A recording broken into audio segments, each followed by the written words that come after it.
আনুগত্য প্রকাশ পায় এই কোরবানির মধ্য দিয়ে। এই জন্য যাদের উপর কোরবানি ওয়াজিব হয়েছে তারা যদি কোরবানি না দেয় তাহলে রাসূল বলছেন মা ওয়াজাদা সাআতাল্লি আইয়ুদহিয়া ফালা ইয়াহদুর ইয়াকরুবান্না মুসাল্লানা। রাসূল বলেন যে ব্যক্তির উপর কোরবানি দেওয়া ওয়াজিব হয়েছে ওই ব্যক্তি যেন যদি কোরবানি না দেয়, কিপটামি করে, কৃপণতা করে, তাহলে ফালা ইয়াহদুর মুসাল্লানা, ওই ব্যক্তি যেন ঈদগাহে যাবে তো দূরের কথা, ঈদগাহের দ্বারের কাছেও যাতে না যায়। কথা বুঝতে পারছেন? ঈদগাহের দ্বারের কাছেও যাতে না যায়।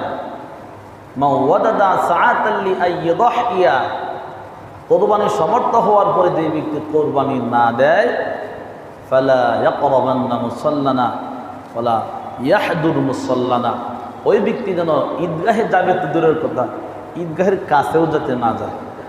কথাটা কতটুক ধমকের সরে বলছেন, বুঝতে পারছেন? তাহলে কোরবানি দেওয়ার গুরুত্ব আছে না নাই? অনেক গুরুত্ব। প্রত্যেকটা উম্মতের বেলায় কোরবানি ছিল। ওয়ালিকুল্লি উম্মাতিন জাআলনা মানসাকাল লিয়াযকুরুসমাল্লাহ, আমি প্রত্যেকটা উম্মতের বেলায় কোরবানি রেখেছিলাম, কিন্তু ভিন্ন সিস্টেম কি ছিল? অন্য নবীদের বেলায় কোরবানি ছিল জবাই করে পাহাড়ে রাখতেন, খাওয়া জায়েজ ছিল না, খাওয়া হারাম ছিল। আকাশ থেকে আগুন এসে যার কোরবানি জ্বালিয়ে দিতেন তার কোরবানি আল্লাহ গ্রহণ করেছে, যারটা জ্বালায় নাই তারটা গ্রহণ করে নাই। তো আখিরি নবী মুহাম্মদুর রাসূলুল্লাহ, সবাই বলি সাল্লাল্লাহু আলাইহি ওয়াসাল্লাম, আমাদের নবী কত মহৎ নবী, কত মায়ার নবী, কত রহমতের নবী, আল্লাহর কত প্রেম নবীর প্রতি। আমার আল্লাহরা নবীর সাথে প্রেম করেন, সমস্ত নবীরা আল্লাহর সাথে প্রেম করেন, আমার আল্লাহ আমার নবীর সাথে প্রেম করেন, বলেন সুবহানাল্লাহ। কারণ হাবিবুল্লাহ আর খলিলুল্লাহ, হাবিবুল্লাহ আল্লাহর বন্ধু, আল্লাহর দুস্ত, খলিলুল্লাহ আল্লাহর বন্ধু, আল্লাহর দুস্ত। কিন্তু একজন আল্লাহকে পাওয়ার জন্য নিজের জীবন উৎসর্গ করে দিয়েছে, নিজের জীবনকে বিপন্ন করে দিতে চেয়েছিল। আল্লাহ বলছেন আগুনে পড়তে হবে, বললেন আমি রাজি আছি। সন্তানকে নির্বাসন দিতে হবে, আমি রাজি আছি। ৮৬ বছর পর্যন্ত সন্তান পায় নাই, অধৈর্য হয় নাই। আল্লাহ বলছেন তোমার সন্তান সহ স্ত্রী সহ নির্বাসন দিতে হবে, এবং সন্তান দুনিয়াতে আসার পর ৮৬ বছর পরে যদি একটা সন্তান কারো আসে তাহলে এই সন্তানের প্রতি মোহাব্বত কম না বেশি? জোরে বলেন, কম না বেশি? এই সন্তানের প্রতি মায়া, মোহাব্বত, ভালোবাসা এমনিতেই বেশি। সন্তানের প্রতি বাবার এবং মায়ের ভালোবাসা এমনিই বেশি থাকে। তারপরে যদি ৮৬ বছর পরে যদি একটা সন্তান দেয় তাহলে এই সন্তানের প্রতি কত অগাধ ভালোবাসা থাকে। কথা বলেন ঠিক কিনা? এই সন্তান দুনিয়াতে আসার পর আল্লাহ হুকুম করলে সাবধান, সন্তানকে আদর করে চুমু দিতে পারবো না, পাপা দিতে পারবো না। দেখছেন নি কত বড় পরীক্ষা?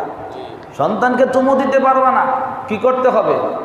সন্তানের মা সন্তানকে সহ ওই জায়গায়, যে জায়গায় কাবাঘরের, যে জায়গার মাটির নিচে কাবাঘরের স্থাপিত ফাউন্ডেশন পড়ে আছে, ওই জায়গায় নির্বাসন দিয়ে আস।